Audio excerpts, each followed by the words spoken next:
Post பண்ணிட்டே இருந்தேன். சரி ஓகே நாளைக்கு இதில் கிட்டத்தட்ட 4-5 ப்ராஜெக்ட் அதை கேட்டு அப்புறம் ஃபைனலாக ஒரு சரவண மீனாட்சி மாதிரி ஒரு சாயலில் இருக்கும். வில்லேஜ் மதுரை பேஸ்ட் ஸோ கிட்டத்தட்ட ஆர்டிஸ்ட்டுக்கு பஞ்சமே இல்லை. எல்லாரையும் ஒன்று சேர்க்கறது ஒரு பெரிய நான் வந்தோடனே கேட்டேன் சொல்லுங்க. நான் நீங்கள் வந்தோடனே சார் இவங்க இருக்காங்க அப்படின்னு சோகமாயிடுச்சு.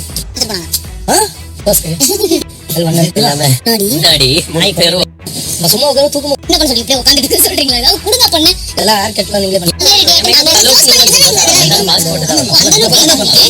விஜய் டிவி சீரியல் ப்ரமோஷனுக்காக இந்த 2 பேர் வந்திருக்காங்க. இருக்கிற சீரியலே வந்து விஜய் டிவியில் ஓட மாட்டேங்குது, காற்று வாங்கி கிடக்குது. இனி வேறு வந்து புதுசாக வேறு ஏதாவது சீரியல் ப்ரமோஷனுக்காக இவங்க 2 பேர் வந்து ப்ரமோஷனை ப்ரொமோட் பண்ணிட்டு போயிருக்காங்க. இப்போ அதில் உன்னை என்ன டாஸ்க் வச்சு என்ன பண்ணலான்னு முடிச்சுட்டு இருக்கிறதுக்கு போர் அடிக்கிறதுக்கு இவங்களும் 2 பேர்த்து உள்ளுக்குள்ள விட்டு நம்மளும் போர் ஏற்றிட்டு இருக்கிறாங்க. இந்த மாதிரி சீரியல்லாம் பார்த்து எத்தனை குடும்பம் கெட போகுதுன்னு தெரியல. நீங்களே பார்த்து சொல்லுங்கள் மக்களே.